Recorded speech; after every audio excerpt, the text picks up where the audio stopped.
Right now, the housing market is a buyer's market, and the rental market is a renter's market in much of the country. But not everyone is going to be able to negotiate a better deal because negotiation is a skill. I understand the economics of negotiation. I wrote a book about negotiating, Hate the Game, Economic Cheat Codes for Life, Love, and Work. I'm also the chief economist at Redfin, where I see how negotiating power can switch from buyers to sellers and back to buyers again. I also used to be a litigation consultant where it was my job to model hypothetical negotiations over intellectual property like patents and trademarks. And what I've learned over these 12 years of studying negotiations is that it always comes down to the economics. So in this video, I'm going to teach you the economics of negotiation. This isn't about confidence tactics or manipulation tactics. It's really just about the most fundamental truths of negotiating. After watching this video, you will understand how negotiations really work, and you'll be able to get a better deal on the price of a home, on rent from your landlord, or even a better salary at work. Understanding negotiations could save you hundreds of dollars off your monthly housing costs, and it could earn you tens of thousands of dollars more in your salary. And in this economy, we could all use that extra money. So first, let's start with the basics. Anytime you are negotiating over the price of a home or over rent or over salary, you are in what economists call a bargaining situation. Both sides of the negotiation have something to gain from coming to terms. If you are selling a home, you get the money from that sale. If you're buying a home, you pay some money, but you get that home that you are able to live in. There is something mutually beneficial about the deal that both sides can benefit from. But at the same time, both sides of the negotiation have different goals in mind. The seller wants to sell the home for the highest price possible, and the buyer wants to get the home for the lowest price possible. Same applies to a negotiation between a landlord and a renter. The landlord wants to charge the highest rent they can get away with, and the renter wants to pay the lowest rent that the landlord will accept. Now, there's some uncertainty over who actually gets the better deal. There are multiple price points at which both sides of the negotiation would be willing to say yes and accept that deal. But obviously, one side can get a better deal if they're able to push the price or rent up or down. And who actually gets the better deal comes down to a few key economic principles that I will go over. Now, many of these principles come from the British economist Abene Mathoo, who happens to be a mutual of mine on LinkedIn. So shout out to Dr. Mathoo. You've taught me a lot. Now, the first principle of negotiating is that simply being patient gives you negotiating power. You can see this in the housing market. If a seller is desperate to sell, maybe they can't afford their mortgage anymore, or they need to move for a new job, they are going to be more willing to accept a low-ball offer than a seller who has plenty of time to sell and no cost associated with waiting. The same applies on the buy side. If you are desperate to buy a home, you are going to end up paying a higher price than somebody who is more willing to take their time. So if you want to have more negotiating power, you have to be more patient. Patience is a virtue, and it's definitely a virtue when it comes to negotiating. Now, one way that economists can tell who is more patient out of the two people negotiating is to look at the interest rates they are paying. So if you have high interest debt on your home, every single month you have to pay more money to keep that mortgage on your home, which makes you less patient and more willing to sell. The same could be true of a landlord. If the landlord has high interest on a mortgage for their home, they are going to be more desperate to rent out that home so that they can afford to pay that mortgage. Now, right now, many home sellers have really low mortgage rates on their home that they got during the pandemic. So that alone gives sellers a bit more negotiating power. But in my next point, you will see why it's actually buyers and renters who have the edge in the housing market right now. The second principle of negotiation power is that the person who is more willing to walk away is more likely to get the better deal. Now, in the housing market, this might mean giving up on buying a home and choosing to rent instead. And right now, it is more affordable to rent a one-bedroom apartment than it is to buy a one-bedroom condo. So this gives home buyers better negotiating power. They can choose to walk away from a negotiation with a seller and rent instead. And that means that their outside option of renting is pretty good right now, which makes them more powerful in the negotiation. Now, this also applies to the rental market.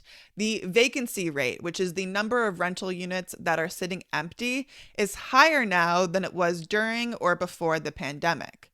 So if you are negotiating with your landlord, you are in a more powerful position because there are plenty of other options when it comes to apartments that you can rent. And one way that you can convey this to your landlord is to show them all of the other listings that are out there that you might choose instead of renewing your lease with that landlord. So if you understand your own outside options, if you do research on what you could do if this negotiation were to fail, and you find that those options are pretty good, that means that you have better negotiating power, and you should let your negotiation partner know that you have the power of walking away. Now, the third principle of negotiation is that it's not just about understanding your own options. You also have to understand the options of the person that you are negotiating against. Now, if you are a renter and you are negotiating with your landlord, think through what your landlord would do if you were to cut your lease and move somewhere else. Would they easily be able to find another renter? Would they be comfortable letting that rental sit vacant? Do they have other options like using the rental as a short-term rental on Airbnb? If you can understand the position that your negotiation partner is in, you have the upper hand because you can push them to the limit of what they are willing to accept. And that knowledge gives you better negotiating power over the outcome. This brings me to my fourth principle of negotiation power, which is understanding what your negotiating partner knows and doesn't know. If you are in a negotiation, the first thing to do is understand your inside options, what you get from having that deal be successful, and also understanding your outside options, what you get if that deal were to fall apart and you were to walk away. It's also important, as I pointed out, to understand your negotiation partner's inside options and outside options, what they would get if the deal were successful and what they would do if that deal were to fall apart. But here's where it gets even more nuanced.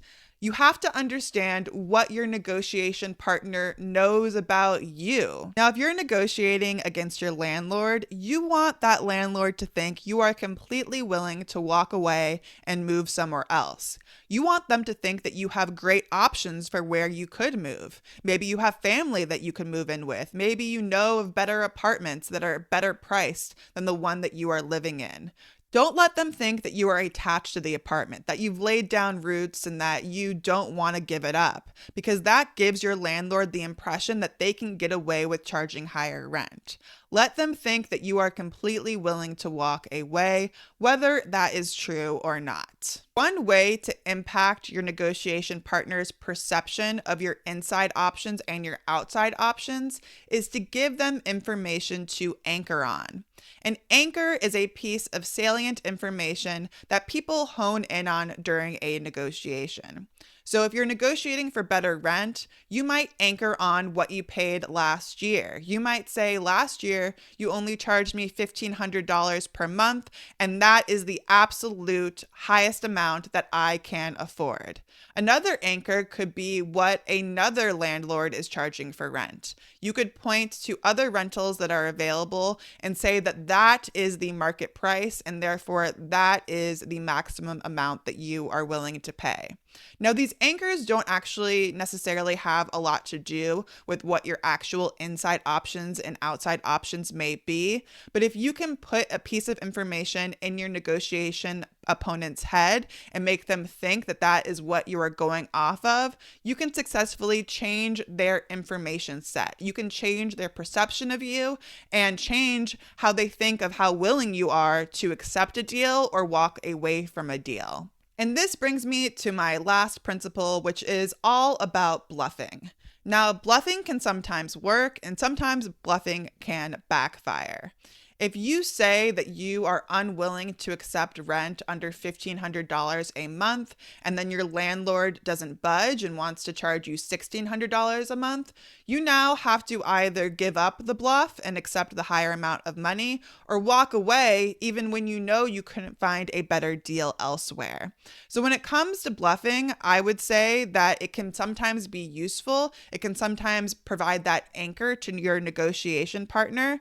But sometimes it can backfire because then you have to walk away from a deal, or you have to show your negotiation partner that you were actually lying, which can instill bad will and impact negotiations into the future.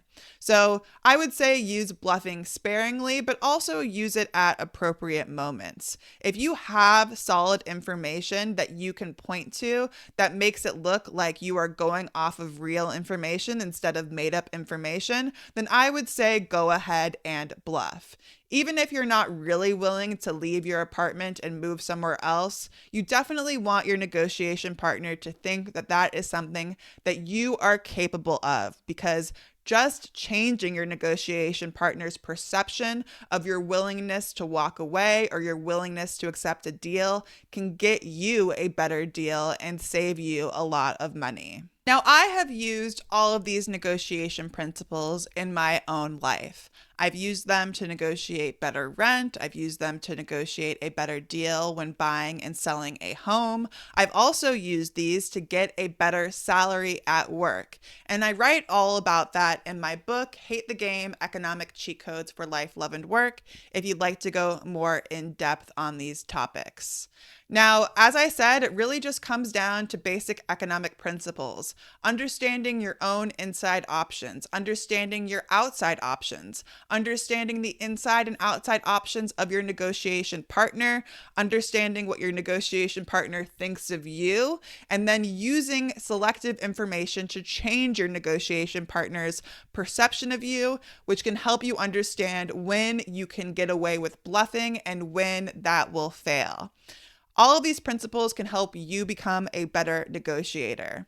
Sometimes it seems like negotiation is about who is the most confident or who talks the fastest or the loudest. But I believe that understanding the economics is what gives you the confidence to ask for more. Many times in negotiations, I've been told that I'm acting crazy, that I'm asking for too much.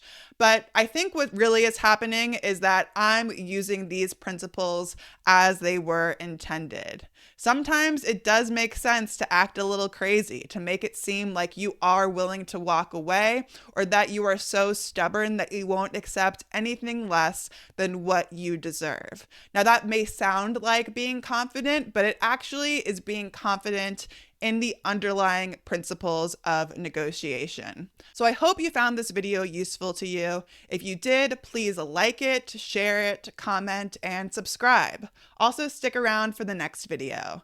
I'm Daryl Fairweather, Redfin's chief economist and author. Thanks for watching.